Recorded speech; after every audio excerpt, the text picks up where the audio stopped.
The year is 1999 and Dr. Ishiro Serizawa travels to the Philippines with his assistant, Vivienne, to investigate a possible radiation source. Guided by Jerry, the scientists enter the cave and find a gigantic fossil that had been there for millions of years.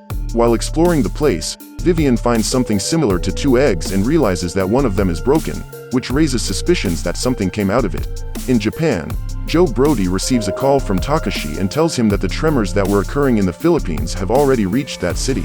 The man is an engineer at a nuclear power plant and is concerned that these tremors could cause damage to the structure. Sandra, his wife, also works at the mill, and after their son goes to school, the couple goes to work. When they arrive on the scene, Joe asks Sandra to assemble a team and go investigate the seismic tremors. Meanwhile, the engineer tries to find out the origin of the tremors, as he believes that this is no ordinary earthquake. Suddenly, a strong seismic tremor compromises the structure of the facility and Joe orders all activities to be shut down. He quickly calls his wife and asks her to get out of there immediately. At that moment, a radiation smoke is released and the whole team has to run before they are hit. When he realizes that Sandra's life is in danger, Joe rushes to find her and asks Takashi to activate the hand controls so that he can lock the door as soon as his wife leaves.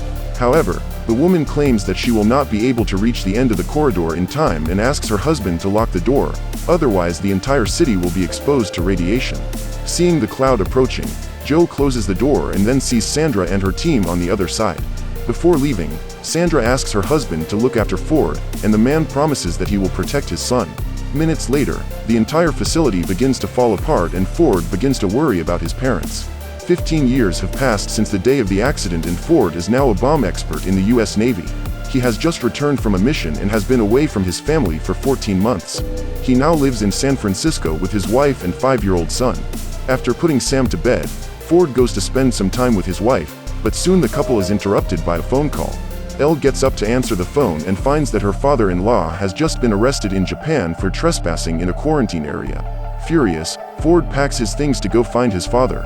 Elle then says goodbye to her husband once again, and Ford travels to Tokyo. After being released from the police station, Joe takes his son to the apartment where he currently lives, and Ford is impressed by the amount of research his father has developed in recent years. The boy asks why his father broke into a quarantined area and Joe reveals that he was trying to get to his old home. His plan is to prove that what happened at the power plant 15 years ago was not a natural disaster, but a tremor caused by some creature whose existence the government is trying to hide. Joe still blames himself for the death of his wife and feels the need to know the truth. The next morning, when he wakes up, Ford finds his father getting ready to leave and discovers that he plans to break into the quarantine area once again. After several years of research, the engineer suspects that the tremor was caused by a giant animal that was emitting echolocation waves.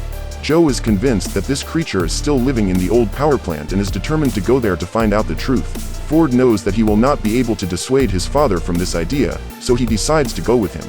The two of them wear suits to protect themselves, but when Joe measures the level of radiation in that place, he realizes that the air is pure and presents no danger. After removing the mask, he is able to prove his theory and wonders why the government lied to the population.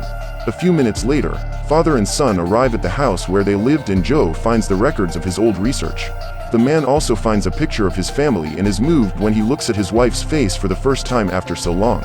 As they were about to leave the place, they are caught by military personnel who capture them and take the duo straight to the base. Who is in charge of that research is Dr. Serizawa who, upon hearing about Joe's arrival, goes to talk to his assistant and Vivienne tells him that several diskettes with records of what happened 15 years ago were found in the engineer's backpack. At this instant, the creature, which they have named MUTO, begins to release electromagnetic pulses that affect the power grid and cause power outages. The animal had been feeding on radiation for several years and grows stronger and stronger.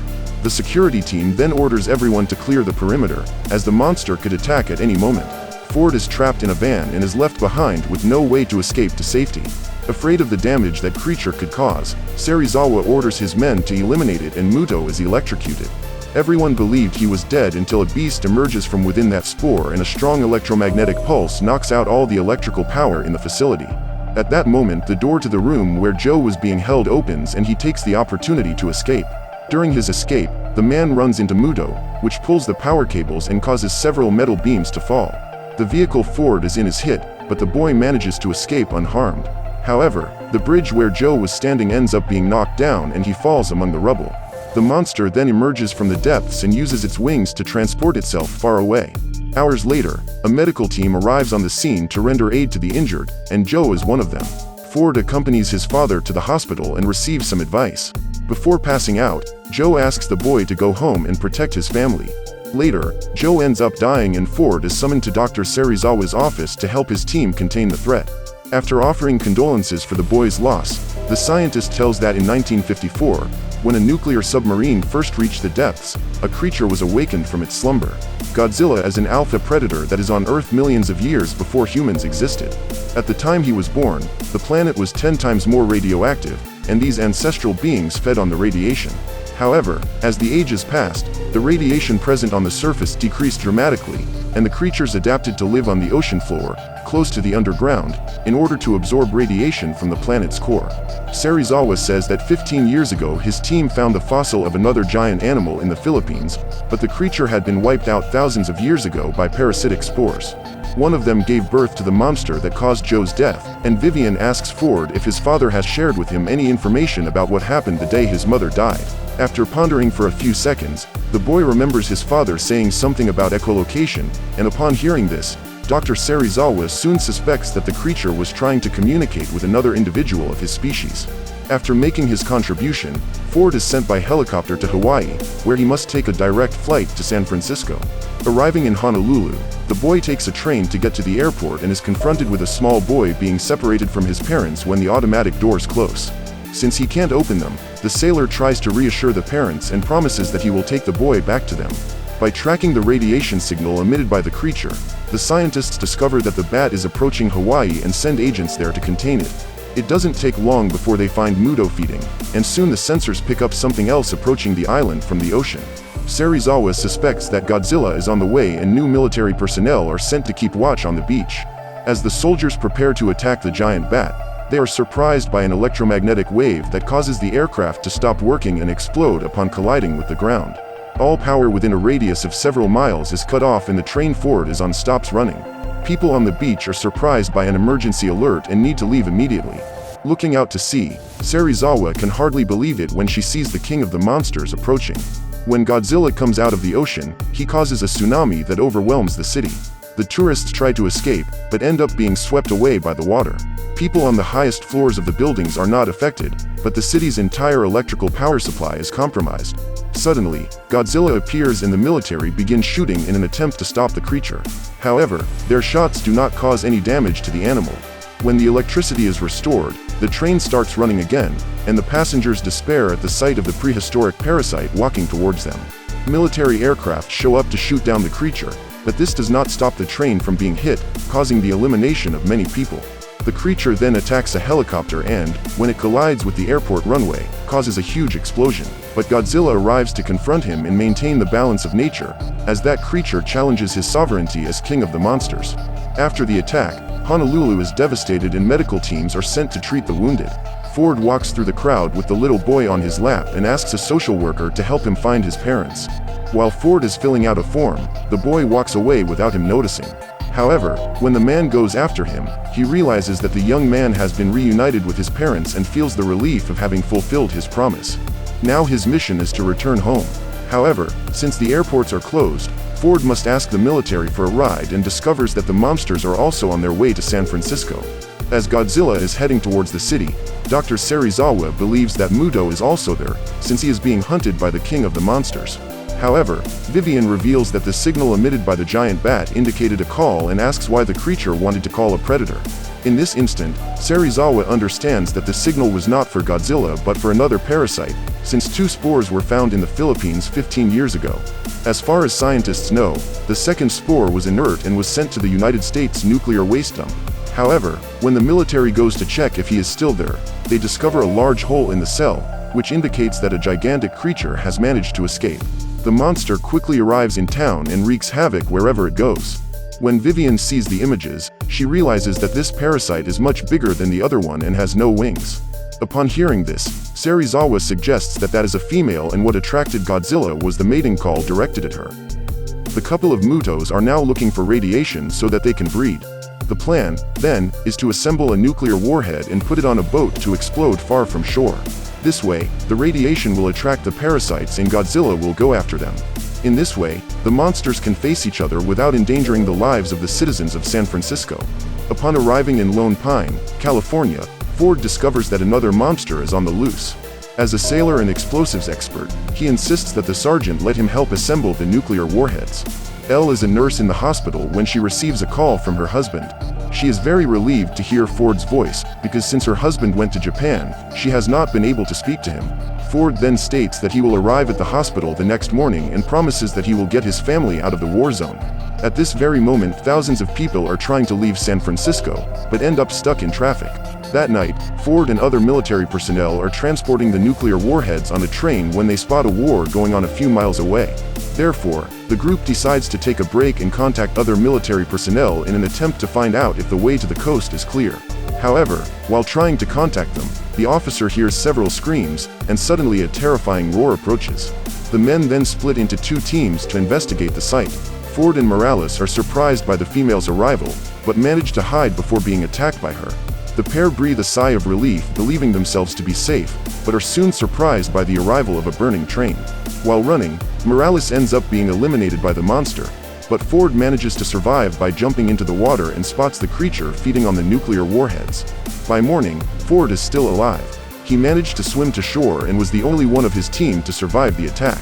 Some military personnel show up to retrieve the only bomb that has not been devoured and find Ford wandering around the site.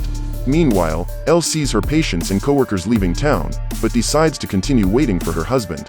Fearing for her son's life, the woman gives Sam to her friend Laura and promises that she will find the boy as soon as his father arrives. Ford has just been rescued and goes to Oakland to finish the mission. There is a traffic jam on the Golden Gate Bridge and Sam is inside one of the vehicles.